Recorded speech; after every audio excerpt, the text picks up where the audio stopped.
The murder of Jane Maria Clouson.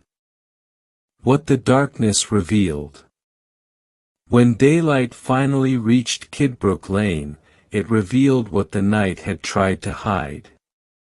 Jane Clouson lay on her back, partially submerged in mud and rainwater. Her dress was torn, her boots displaced, her bonnet missing. Her throat had been cut so deeply that even the most experienced officers struggled to look for long. There were marks on her wrists. Signs of restraint. Signs of a struggle that had ended quickly, but not peacefully. There was no purse. No letters. Nothing to suggest robbery. Only violence. The position of her body suggested she had not been killed where she was found. She had been dragged. The mud told that story clearly. Whoever brought her there knew the lane. Knew how quiet it was. Knew no one would interrupt. By mid-morning, word spread through Eltham and Deptford.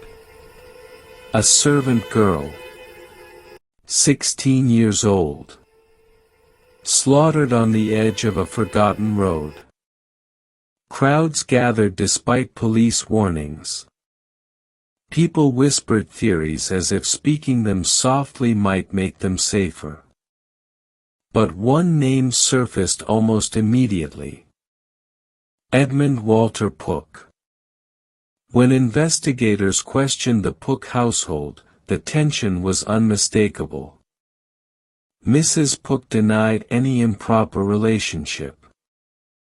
She insisted Jane had been dismissed for incompetence and nothing more. Edmund, however, told a different story. He admitted to meeting Jane the night she disappeared. According to him, they walked together toward Blackheath. They argued. Jane demanded that he marry her immediately.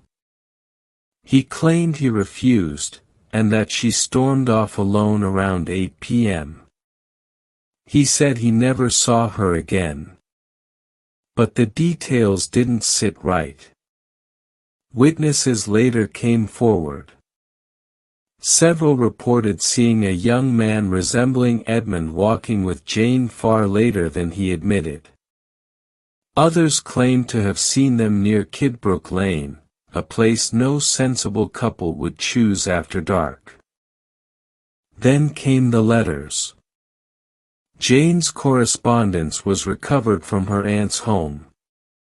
Some were written in Edmund's hand. They spoke of secrecy, of urgency, of promises that grew more frantic as April approached. One letter hinted at consequences if he failed to act. The pressure closed in. Edmund was arrested and charged with murder.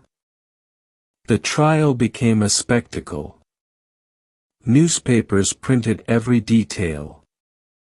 Victorian society leaned forward, hungry for scandal. A servant girl. A merchant's son. A forbidden relationship. It was irresistible. The prosecution painted Edmund as a young man desperate to protect his family's reputation. Jane, they argued, had become a liability. A secret that refused to stay buried. The defense offered another narrative. They described Edmund as frail, prone to seizures, incapable of such brutality. They suggested Jane had been attacked by an unknown assailant after parting from Edmund. A crime of opportunity.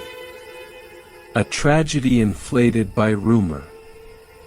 Medical testimony conflicted. Timelines blurred. Witnesses contradicted each other. The jury struggled. After hours of deliberation, they returned a verdict. Not guilty. The courtroom erupted. Some wept. Others shouted. Outside, crowds reacted with fury. Many believed justice had failed. Jane Clouson was buried in an unmarked grave, her family unable to afford more. Edmund Pook left England shortly after the trial. He never returned. And Jane? She became something else entirely. A symbol of what happened to girls without protection. Without status.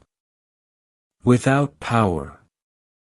Her case exposed the fault lines of Victorian morality, where reputation mattered more than truth, and silence could be as lethal as any blade. To this day, historians remain divided. Was Edmund Pook a killer who escaped behind privilege and doubt? Or was Jane Clouson claimed by a shadow history never fully uncovered? The lane still exists. And some say, when rain falls before dawn, Kidbrooke Lane remembers. A final, unsettling thought. Here is the part of the story that history prefers to whisper instead of confront.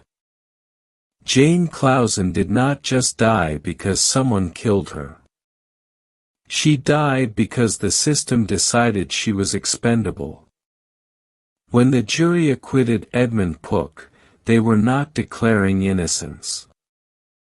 They were declaring doubt, and in Victorian England, doubt favored wealth, education, and social standing.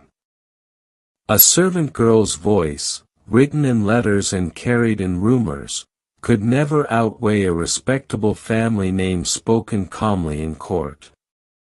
Ask yourself this. If Jane had survived the night, bruised, traumatized, but alive, would she have been believed?